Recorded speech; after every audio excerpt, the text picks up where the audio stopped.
Hi hello welcome to my channel. நம்ம என்ன recipe பார்க்க போகிறோன்னா ஒரு ஸ்வீட் ரெசிபி தான் பார்க்க போகிறோம். எல்லாருக்கும் பிடிச்ச குலோப் ஜாமுன் தான் பார்க்க போகிறோம். ஆனால் என்ன டிஃப்ரென்ஸ்னால் இதில் பால்கோவா குலோப் ஜாமுன் பார்க்க போகிறோம். அதை எப்படி செய்யலான்னு பார்க்கலாம். இப்போ நான் 500 gram instant gulab jamun mix எடுத்திருக்கேன். எப்படி நம்ம மிக்ஸ் பண்ண போகிறோன்னா ரொம்ப வாட்டரியாகவும் இல்லாமல் ரொம்ப கெட்டித்தன்மையாகவும் இல்லாமல் ஒரு மீடியமான இதில் மாவு நம்ம பிசைய போகிறோம். மாவு பிசைஞ்சு அது ஒரு 10 மினிட்ஸ் அதை நம்ம ஊற வச்சு, எதுக்காக 10 மினிட்ஸ் ஊற வைக்கிறோன்னா மாவு கொஞ்சம் நல்லா சாஃப்டாக ஆகுங்கிறதுக்காக ஊற வச்சு நமக்கு பிடிச்சமான ஷேப்பில் நம்ம அதை ரெடி பண்ணிக்கிறோம்.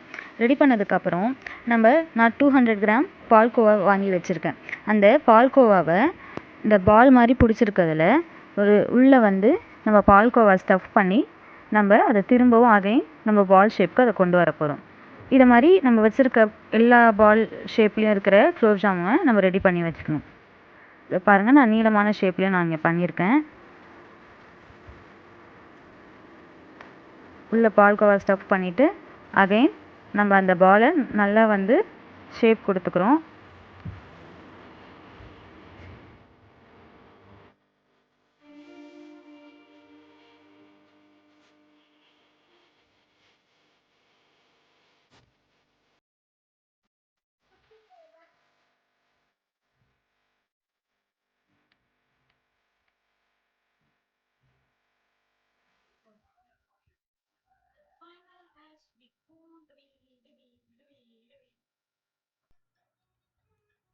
இது மாதிரி நான் வச்சுருக்க பிளேட் ஃபுல்லாக வச்சுருக்க குலோப் ஜாமுனை இது மாதிரி நான் ரெடி பண்ணிக்கிறேன்.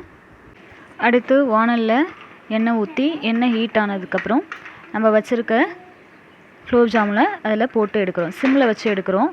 நம்ம ஹை ஃப்ளேமில் வச்சு எடுக்கும்போது உள்ளே ஸ்டஃப் பண்ணியிருக்கிறதெல்லாம் ஹீட்னால் வெடிக்க ஆரம்பிச்சிடும். அதனால் நம்ம சிம்மில் வச்சு நம்ம அதை வறுத்து எடுத்துக்கிறோம். அதுக்கப்புறம் இப்போ என்ன பண்ண போகிறோன்னா நம்ம சர்க்கரை பாகு ரெடி பண்ண போகிறோம். நான் இங்கே 1 டம்ளர் சுகர் எடுத்திருக்கேன். நல்ல அதே அளவுக்கு நான் 1 டம்ளர் வாட்டர் எடுத்திருக்கேன்.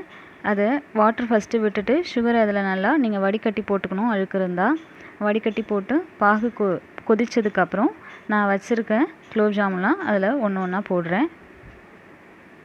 போட்டு அதை ஒரு 2 to 3 மினிட்ஸ் லோ ஃப்ளேமில் வச்சு அதை நம்ம கொதிக்க விட போகிறோம். அப்படி நம்ம செய்யும்போது அது குலோப் ஜாமுனில் நல்ல அந்த சக்கரை பாகு இறங்குங்கிறதுக்காக 2 to 3 மினிட்ஸ் விடுறோம். இப்போ பார்த்தீங்கன்னா நம்மளோட பால்கோவா குலோப் ஜாமுன் ரெடி ஆகிடுச்சு.